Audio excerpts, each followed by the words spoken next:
assalaamu alaykum wa rahmatullahi wa barakaatu. yéen samay mbokk gannaaw ba ma nuyoo kenn ku ci nekk maa ngi koy ziyaar maa ngi ñaan yàlla mu jéggal ñu sunuy bàkkaar nangul ñu sunuy jaamu yàlla ñaan yàlla mu defal ñu jàmmi àdduna ak jàmmi yawmal qiyaamati yàlla nañu ko yàlla defal yàlla na ko yàlla defal mbooleem jullit. mbokk yi, yonent bi sallallahu alayhi wa sallam dafa nekkoon koo xam ni lépp lu mas a xam luy jëriñ xeet wi jàngal na ko xeet wi, xamal leen ko, di leen ñaax ci ñu di ko def.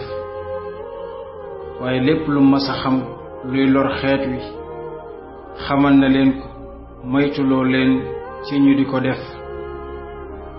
te it jamono ji ñu toll jafe-jafe yi bari na, yàqu-yàqu yi bari na.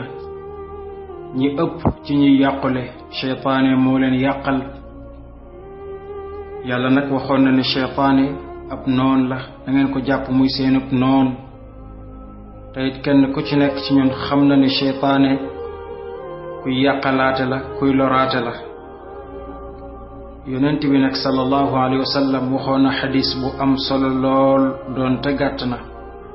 ma bëggoon nag ñu fàttaliwaat ko. xam naa nag tey lu ñuy mokkal la ndax dinañu jëriñ. yonent bi sallallahu alayhi wa sallam dafa waxoon ni képp koo xam ni dem nga ba war a sëy ak sa soxna, xëy na guddi jot na nga war a sëy ak moom, nga wax lii, nee na sëy booba bu ca yàlla dogalee doom jooja seytaane du ko lor mukk. wallahi lu am solo la. mooy lan lañuy wax? dangay wax bismillahi allahumma jannibna shaytaana wa jannibi shaytaana ma razaqtana. ma bamtuwaat ko.